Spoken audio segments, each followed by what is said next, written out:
இன்றே டவுன்லோட் செய்து உங்கள் ஃபேவரட் ஷோக்களை என்ஜாய் பண்ணுங்க.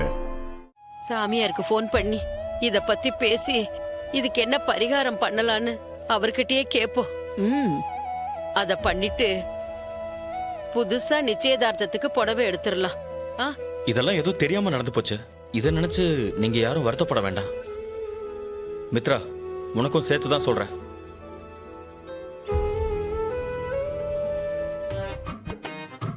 பாட்டி, நீங்க இத பத்தி என்ன நினைக்கிறீங்க? நான் என்னென்னவோ நினைக்கிறேன்டா. அதெல்லாம் உன்கிட்ட சொல்ல முடியாது. எது எப்படி இருந்தாலும் இந்த கல்யாணம் நடக்காது. அது இந்த வீட்டுல இருக்கிறவங்க ஒருத்தருக்கும் புரிய மாட்டேங்குது. இப்ப நடக்கிறதெல்லாம் பார்த்து நான் அதிர்ச்சியாகவே இல்லை. ஏன்னா இதெல்லாம் இப்படித்தான் நடக்கும். அது சரி, நீங்க சொல்றது சரிதான். எது எப்படியோ பாரதி அண்ணியும் அண்ணனும் ஒண்ணு சேரணும். இப்ப நடக்கிறதெல்லாம் பாக்குறப்போ எனக்கு நம்பிக்கை வந்துருச்சு. என் மனசே சரியில்லை. நான் என் ரூமுக்கு போறேன்ப்பா. சாமி வந்து என்ன சொல்றாருன்னு பாப்போம். மித்ரா, சரி பாட்டி, நீங்க வாங்க. என்னை சுத்தி நடக்கிற விஷயங்களை நான் எப்படி ஹேண்டில் பண்ண போறேன்னு எனக்கு தெரியல. இந்த விஷயத்தை பத்தி யாருக்கிட்ட விசாரிக்க போறேன்னு நான் யோசிச்சுட்டு இருக்கேன். பாரதி கண்டிப்பா சொல்ல போறதில்ல.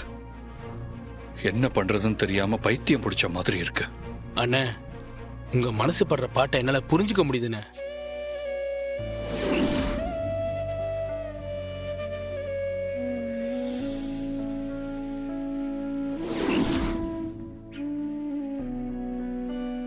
என் கேள்வி எல்லாத்துக்கும் பதில் தெரிஞ்ச ஒருத்தங்க இருக்காங்க.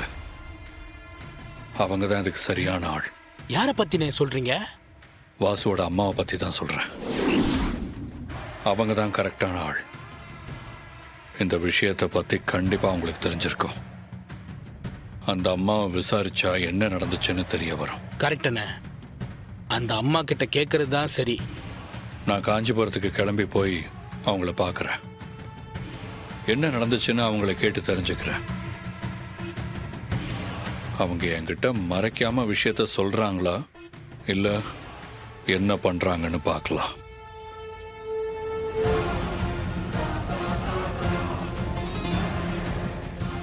இதுங்க சாப்பிடுற சாப்பாட்டுக்கு இந்த வேலையெல்லாம் பத்தாதே. இன்னும் வேற ஏதாவது பண்ண வைக்கணுமே. சரி சரி, இந்த வேலையை பண்ண வரைக்கும் போதும். என் கூட வாங்க. வாங்க.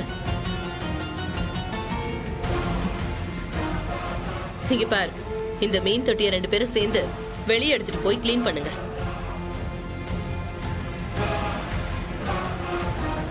இது எப்படி நாங்க எடுத்துட்டு போய் கிளீன் பண்ண முடியும்? நல்ல 3 வேலையும் எந்த வேலையும் செய்யாம நல்லா சாப்பிடுறீங்கல்ல, அதெல்லாம் முடியாது. மரியாதை நீங்க தான் எடுத்துட்டு போய் கிளீன் பண்றீங்க. என்னடா முறைக்கிற? சொன்ன வேலையை ஒழுங்கா செய், இல்லைன்னா உங்க யாருக்குமே சாப்பாடு கிடையாது.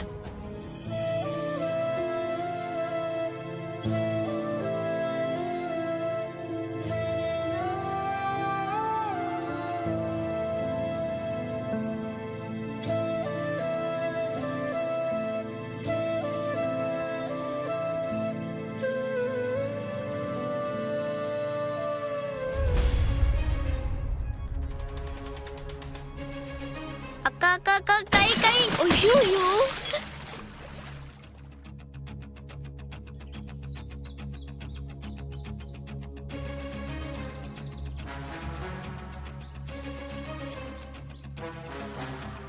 ஏதாவது ஒரு வேலையை கொடுத்தா கூட உருப்படியா செய்யறது இல்ல.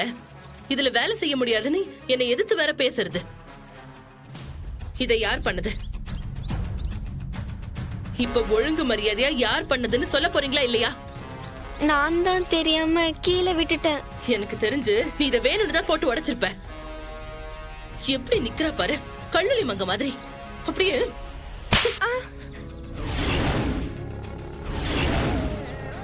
இப்ப எதுக்கு எங்க அக்காவை அடிச்சீங்க? ஆதித்யா, பேசாம இருடா. பேசாம இருக்கா? இந்த அடிக்கிற வேலை எல்லாம் வச்சுக்காதீங்க. இத்தனோண்டு இருந்துகிட்டு என்னையே கை நீட்டி எதிர்த்து பேசுறியா? ஆண்டி, இப்போ உங்களுக்கு என்ன? இதெல்லாம் நாங்க க்ளீன் பண்ணணும், அவ்வளவுதானே? நாங்க க்ளீன் பண்ணிடுறோம். அந்த பயம் இருக்கட்டும். சீக்கிரமா எல்லாத்தையும் க்ளீன் பண்ணுங்க.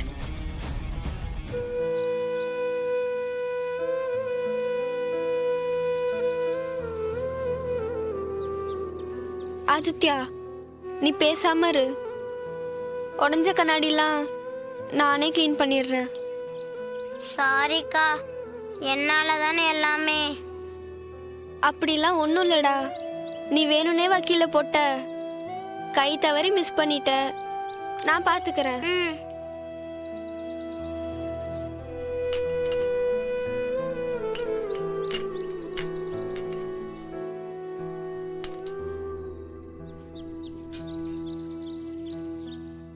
தமிழே, ஆ? இங்க என்ன பண்ணிட்டு இருக்கீங்க? இந்த வேலையெல்லாம் உங்களை யார் செய்ய சொன்னது?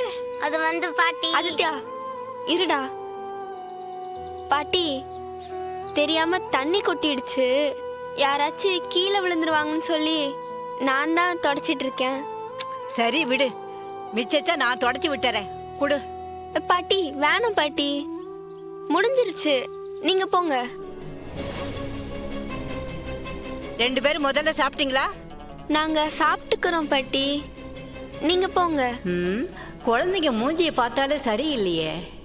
எதையோ மறைக்கிறாங்க, என்னன்னு தான் தெரியல.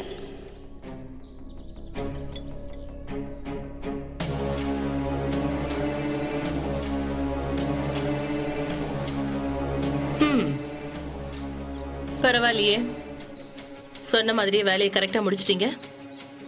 சரி, இப்ப போய் சாப்பிடுங்க, போங்க. எங்களுக்கு ஒன்றும் அந்த சாப்பாடு வேணாம். நாங்க சாப்பிட்றதுக்காக ஒன்றும் நீங்க சொன்ன வேலையெல்லாம் நாங்க செஞ்சோன்னு நினைச்சிங்களா? அப்படிலாம் எதுவும் இல்லை. நீங்க அம்மாவுக்கு எந்த தொந்தரவும் கொடுத்துடக்கூடாதுன்னு தான் நீங்க சொன்ன வேலை எல்லாத்தையும் நாங்க செஞ்சோம். ஆமா, எங்களுக்கு சாப்பாடு ஒன்றும் வேணாம்.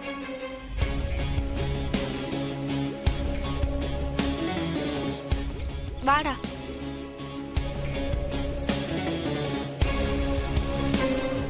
நான் சொல்ற கோயில்ல பரிகாரம்லாம் ரொம்ப கடுமையா இருக்கும்.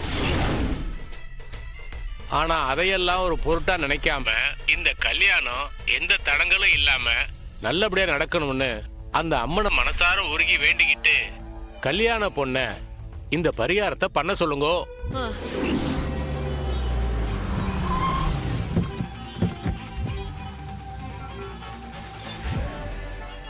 பாரதி,